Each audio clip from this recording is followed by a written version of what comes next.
Welcome to this week's late AI news roundup. We didn't have Mike with us last week, but he's back, and we've got some exciting news stories to go through. We're talking about Google's, we're talking about South Park, we're talking about women who are probably going to be disproportionately affected by the loss in jobs because of AI, and a couple of other really interesting things. So check it out.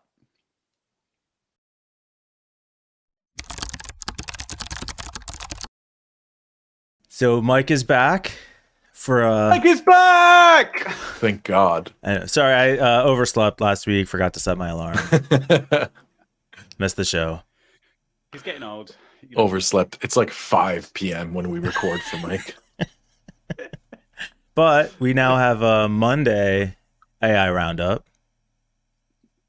We didn't have any new articles. We're still recording the same articles that we had on Thursday, but we're recording. Yeah, we're just even Sunday. A bit later than usual. Then we'll have our this week's roundup back to Friday again. But Peter, you're super quiet all of a sudden. Oh, am I? You were. That's weird. Yeah. How's this, guys? Perfect. Much better. So, where were we? Women will be more likely to be forced to switch occupations than men because of the AI wave. This is an article from Fortune. So I was trying to think why, before I read the article, why did I think that was going to be? And I think I was pretty close. I figured because, if they have jobs like teachers, you'd think AI is going to be having an impact there. And that's close. The article says it's because they are disproportionately represented in low-paying jobs likely to be affected by the AI revolution. Yeah.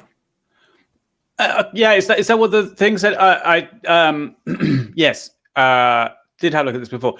I don't know. It's a McKinsey study, right? So they're going to be... I'm never really fully...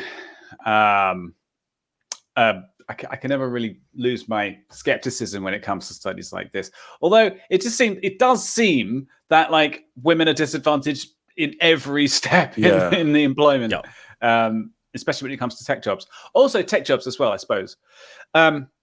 It feels like almost that because they are valued less, they'll be forced out more easily. That would be my sort of conclusion, for whatever reason. So if there is if you fire 5 people out of a workforce of 50, the women are going first. It's sad and horrible, and I hate it. And I think from a framing standpoint, speaking of it coming from Kinsey and the article appearing in Fortune, one of the there were 2 things that really stood out to me. One was they talked about how women are disproportionately represented in low-paying jobs. But then when they talked about low-paying jobs, they were talking about financial lawyers, teachers, financial advisors, and architects. I guess for the audience of Fortune magazine, that those would be low-paying jobs, I guess. Yeah. I was thinking fast food, things like that. Which I can totally see. My local Burger King now fully switched over to electronic kiosks. No humans at cash machines. All the supermarkets are... I went through a supermarket checkout line, self-service, and it said, please wait for cashier input required. I'm looking around, okay, well, I guess somebody's going to come and help. And nobody's coming. I finally waved somebody over, and they're like, oh, you're the cashier. It's waiting for you to put the input. I'm like, oh, cool, thanks. I didn't realize I was an employee. Okay. Bad wording on the grocery systems part. I don't know. I guess it depends on your perspective. Waiting for customer input, I'd like it more, but it's kind of ironic, I guess. You are the cashier and the customer. Do you get paid? Do we? But no, the money you get paid gets put right back into the grocery chain. Exactly. Because you're the cashier and the customer. So yeah, it is. I mean, we're seeing it, but we've been seeing automations like automated, like self checkout at grocery stores for a long time. It's been 10 years, right? When they started piloting this program across the world. One bit of news which I didn't actually put in the lineup is that Amazon's first and only Staffless shop has closed down. Yeah. Which I actually, was not too far away. I think my brother mentioned that on Discord. Isn't that Amazon Go, right? Join Discord. Yeah, it's Amazon Fresh, Amazon Go, something like that. You walk in, you don't have to actually get out your card or anything, and you walk out, and that's it. I walked in once actually. It's not too far away from. Well, I know where it is, and I was like, I don't want to install an app to have to buy stuff from a shop, so I just walked out again. Yeah. So like the single most fundamental thing you have to do that the store was purpose built around, like you couldn't be bothered to do that, but you wanted to shop there. I just wanted a sandwich at the time. It's not that fancy. It's just a fucking shop, you know. It's like supermarket. I feel like I remember Amazon Go were working on a staffless automated store that used your handprint. Oh, is that not what Peter was just talking about? Maybe, but it was like you didn't even need an app. You just needed to like sign up your handprint. But they got in trouble for mishandling biometric data or something. It might have been that you install the app and then register your biometrics on there to be able to like, access the shop or something. I don't know. I didn't really pay attention. I think biometrics should be like the last resort, like we shouldn't be using those for purchasing things. One other note from this article, and then we'll move on. At the very end of the article, they write, if the reshuffling of jobs in coming years is handled correctly, it could result in a huge increase in productivity and prosperity, maybe as much as 3 to 4%. And I just noted to you guys before the recording, that's not 4% going to the employees or payroll. That's going in the pockets of the investors. So congratulations to them. Yeah. Well done. Cool. Awesome. Money well earned. All right. Publication. EU regulation. Yeah, this is really interesting, I think, because I think we mentioned it a little not too long ago. It's the AI Act from the European Union, and they're debating it, and they're trying to come up. So they list, I'm going to read out here, that has 5 proposals that are going to be required of all kind of like AI technology. Define AI components clearly. Clarify that collaborative development of open source AI components is exempt from AI Act requirements. Support the AI Office's coordination with the open source ecosystem. Ensure practical and effective R&D exception, and set proportional requirements for foundation models. Which is, it seems like just, I don't know, a lot of exceptions, really. But it's, I was just gonna ask, like, I feel like defining AI components is kind of a difficult thing to do, right? Like, yes, currently. This is the magic engine, and here's where everything gets stuffed. Stuff happens in here. It's like, how do you... I feel like I don't think that they can very easily, like, show the different... I think it might be components of a system which are assisted by AI or are using AI. So if you're typing something into a chat box, it has to be identified as being a chat bot rather than a human on the other end or something like that. Okay. So clear definitions of AI components will help stakeholders understand their roles and responsibilities, facilitating collaboration and innovation in the open ecosystem. It's kind of interesting. I don't know. It's obviously still on the table in the EU, but the fact that they're actually talking about it now is a good step forward. So, go EU. I'm a big fanboy. From BBC, Intel's Deepfake detector tested on real and fake videos. Yeah. Like, they they started off by saying, it did really well. But then there's a ton of false positives and not ready for prime time. And it's a kind of... But they were saying, they said that it's really good at detecting deepfakes. It's also really bad at detecting real people. So did it say good. Really bad, or did it just say it wasn't as good? It's sort of kind of bad at detecting real people. Damn, that's like quite far down before It says 96%. 96% of accurate. Yeah, in the test that they designed for it. I mean, it's the thing is, right? How else are they going to measure it other than the test that they've designed? I'm saying that they probably could. Someone else could design a test that would not score so well. There's some kind of implicit bias, probably. I don't know. I didn't look at the test methodology, but I think the thing is that I don't believe that this technology is ever going to be very useful, because AI will just get to the point where humans can't tell the difference. Yeah, and our brains are basically organic pattern detectors. So we are so good at detecting like faces that if we can't tell, then it's going to be very difficult for there's never going to be like 100% effective way for a computer to do it. Maybe.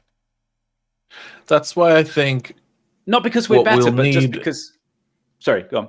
Oh, I was just going to say that this is exactly why we've talked about this in the past, a way to validate the origin and authenticity of a video.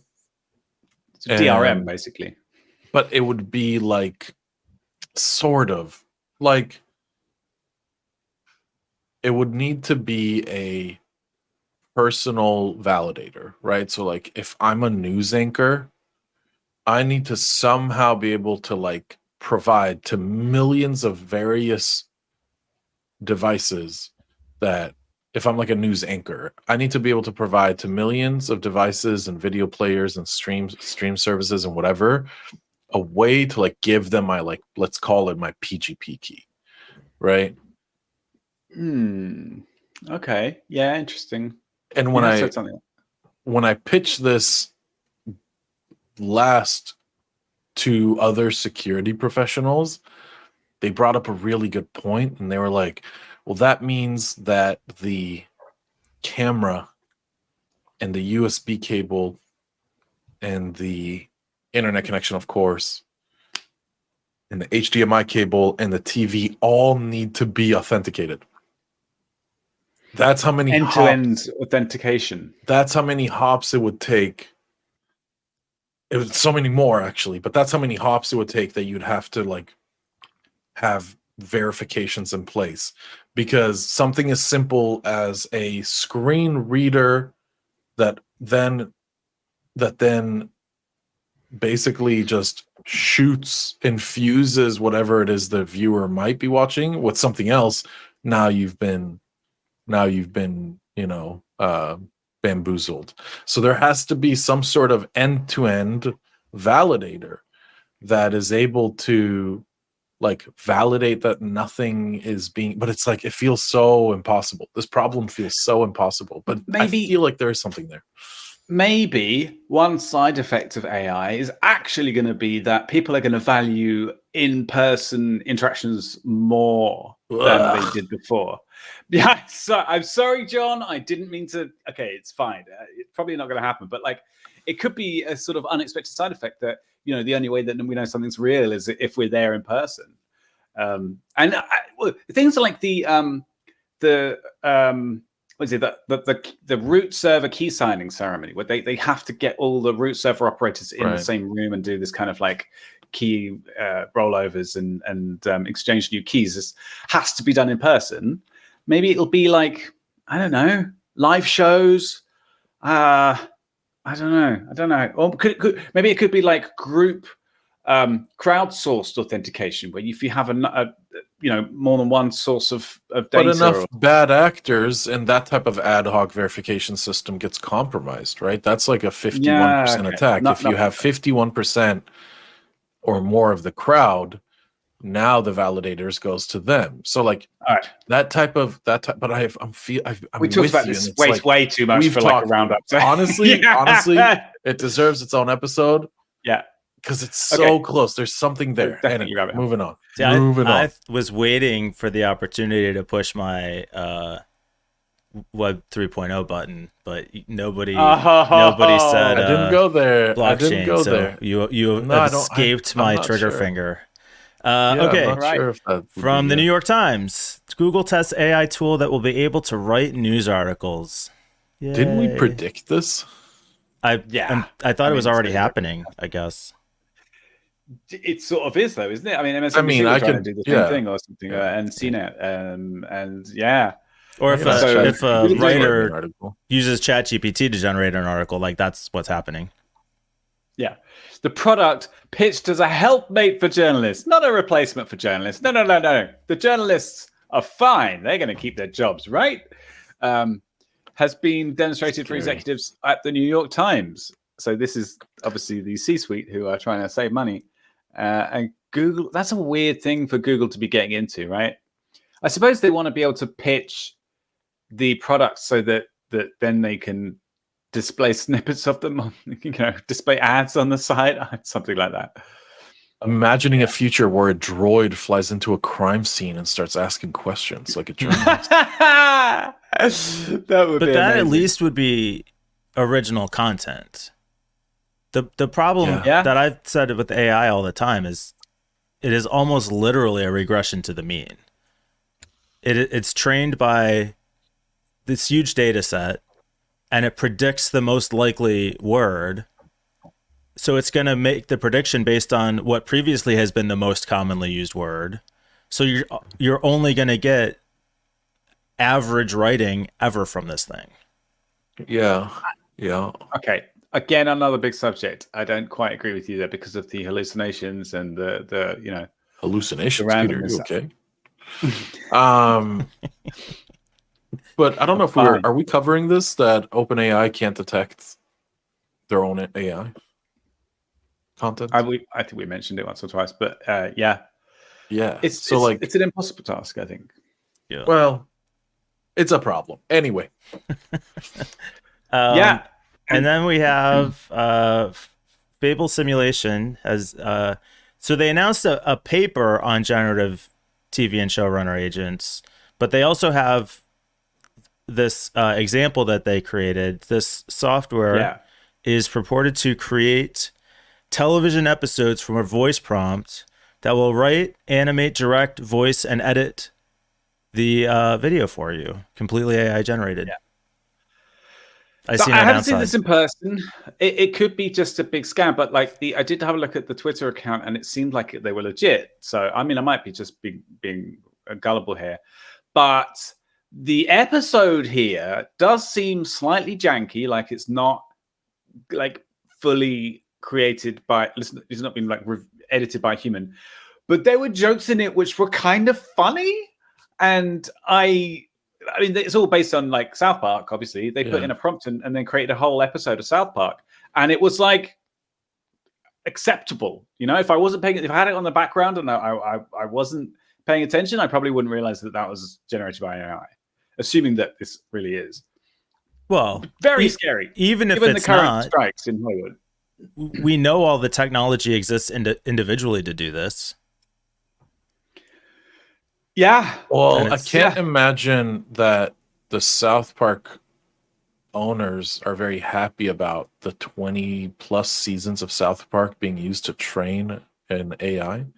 Yeah, right? That big disclaimer. But we use South Park content for research only. Every video everywhere is going to be used to train the AI. Yeah. So we'll see how that. I actually think the killer will be the killer of enterprise commercial AI is going to be copyright law. Maybe. Depends on where the money is. Is Disney going to be able to make more money from the copyright law or from the AI generated content? Yeah. Trained on everybody else's content. But I don't know how happy people will be watching janky AI. Look, the as Peter juice, says, it's only going to get better. Of comedy. Yeah, we'll see. It was pretty good. There was some funny jokes in it, and there were South Park jokes. They were very sort of predictable, but sure. And they were good. South Park has such a distinctive style that go on. How good does it have to be? If you can create content for basically free, it doesn't have to be a smash hit to be extremely profitable. Well, yeah, that's true. Okay. I want to say in public, I've been saying for a while now, I have officially sworn off making predictions for the time being. Whoa. I think probably for as long as I can. I mean, that happens. I do it accidentally by saying, "Oh, maybe I think this is going to happen," but like, I none of my predictions have come true lately at all. None of my estimates or my guesstimates, and I think in AI especially, we just don't know where it's going to go. So, well, why would you swear off of that just because you're wrong? We're still learning along the way, Peter, and that's what we're here for. What do you mean? We are here to. Why would I swear? Because I'm probably not going to be right next time. Like, but it's still fun. You don't know if you'll be right or wrong yet. All right. Okay. Predictions are a staple of this high production show. I predict that I will fail completely in my attempt to stop predicting things. There you go. Oh, that's almost certainly true. I actually okay. think that's 100% no pizza certainty. for winning that bet. No, all right. Pizza.